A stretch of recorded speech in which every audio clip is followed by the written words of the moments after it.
Hope you guys have had a wonderful week. So, as you know, regarding Dragon Age the Veilguard, there has been so much cope from various corpos and their journalist buddies regarding this game and their failed attempts to hype it up, as well as the shills who constantly try and defend this game and downplay the reasons why it failed and that it did fail. And now EA has made a statement about Veilguard, which is just continuing the immense cope fest.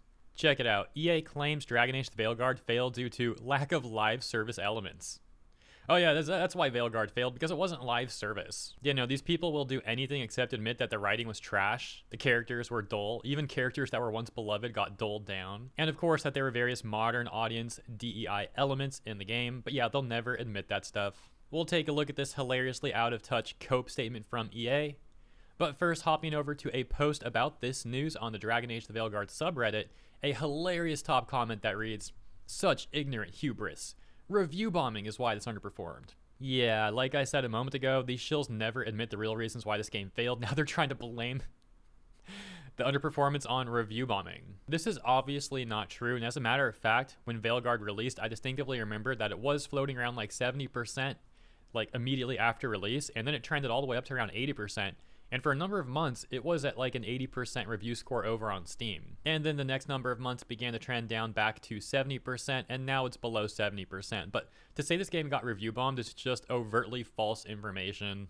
And as we've discussed so many times, anyone can go through the reviews over on Steam and see that there's so much detail for why people didn't like this game. Like, people literally wrote mini essays about what they disliked about this game to go along with their negative reviews, and you can also see their hours played. So yeah, no, this game didn't underperform because it was review bombed. People just didn't like this game. Also got a ton of refunds, and a lot of people didn't buy it. And I know we've talked a lot about this game already, but there's continually more news coming out about it, and the immense cope fest that also continues I find very amusing and also interesting. I really don't understand why these modern audience types just can't see reality and face the facts, why they gotta be in such denial. And of course, hopping back over to the news itself regarding EA, let's check out this nonsense in their statement. So, Twisted Voxel writes, EA CEO claims Dragon Age the Veilguard failed due to lack of live service elements. During Electronic Arts Q3 2025 earnings conference call, CEO Andrew Wilson expressed disappointment with the company's financial performance during the quarter. He brought up the lower than expected performance of EA Sports FC franchise as one of the reasons. He also mentioned that Dragon Age the Veilguard launched successfully and received strong reviews from both critics and players. Yeah, so immediately contradicting that top comment that was like, this got review bombed. It sure is interesting that for a group of people that so ardently defend this game, they really know nothing about it. But anyways, he continues to go over information that we've already discussed. For example, how Veilguard fell short by about 50% of EA's expectations. And then they write this. Regarding Veilguard's inability to reach a wider audience, Wilson said that games must align with the changing expectations of players who prioritize shared world features and deeper engagement alongside compelling narratives. In other words, he expected the game to have been more successful if it had featured live service elements. Ironically, Dragon Age the Veilguard originally started off as a live service game, as revealed by the game's co-directors Corinne Bush and John Epler. Ultimately, however, they pivoted to a single-player experience. Bush said that she felt very supported through this decision by BioWare and EA. According to her, it's intimidating to buck the trends in an era where it feels like almost every game must be open world.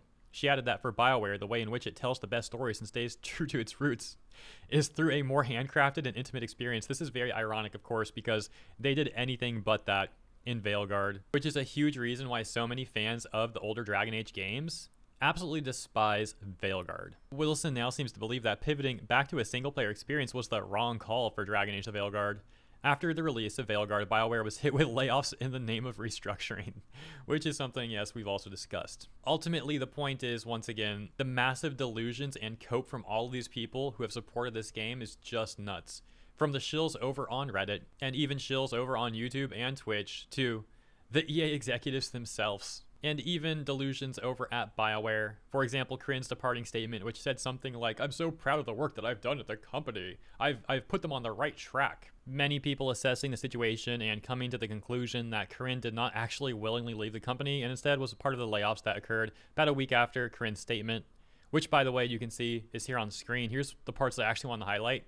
"I did what I set out to do at BioWare. This is to come in and help right the ship. The chance to return the game to a proper quality single-player RPG was the privilege of a lifetime. We as a team did it, and it was hard. It took a toll on me. BioWare still has a lot of work to do culturally, but I do believe they are on the right footing now.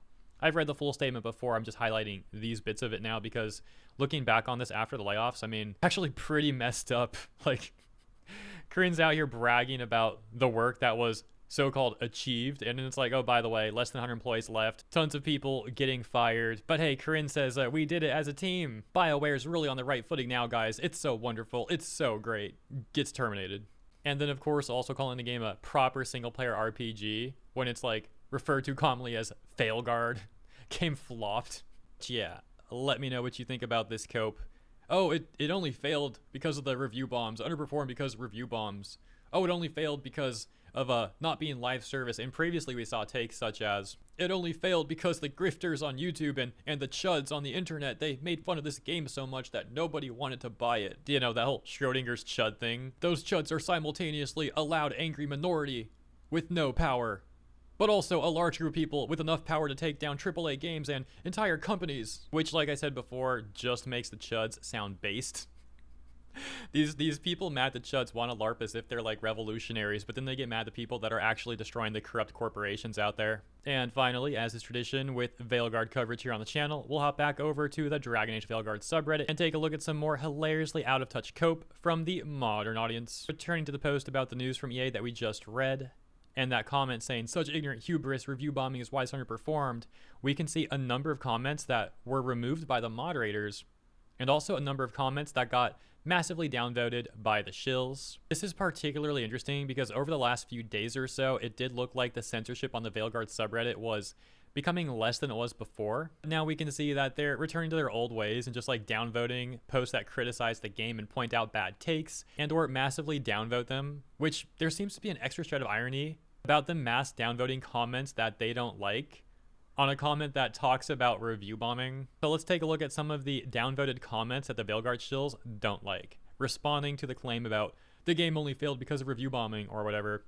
For example, this one that says, the game being bad was why it underperformed. Those that like it are not wrong for liking it, but more people seem to not enjoy it. And that got minus 23 downvotes. Someone says, what was bad? Just saying bad in a review or woke doesn't help. What really was bad about it? Review should be constructive, not demolishing. A different user saying, if you wanted to take the time, you could easily find some very in-depth and constructive reviews, but generally people had issues with the writing, the tone, character development, simplified gameplay mechanics, basically the complete absence of RPG mechanics, just to name a few. That person also getting minus 3 downvotes. There was another user who refuted the claim about the review bombing thing, and they got this insane response which reads, incels who had their brains rotted by Russian propaganda on the internet literally brought fascism to America. You don't think a good game could suffer because of the same thing? Lol. So according to this person, Veilguard failed because of Russian propaganda and fascism and incels, and that this stuff also led to the game getting review bombed and failing.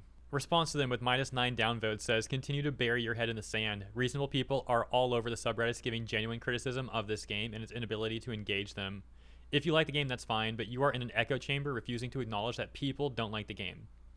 And to expand on what this person said, he's referring to other subreddits like the BioWare subreddit or various gaming subreddits in general in which, as mentioned, yes, there's plenty of genuine criticism about the game. The Veilguard subreddit is just full of insane people with no self-awareness. And that's enough of their insanity for this video. Hope you found this amusing though. If you did, please consider liking and or subscribing and let me know what you think about all the stuff in the comments. Thanks for tuning in and I'll see you in the next one.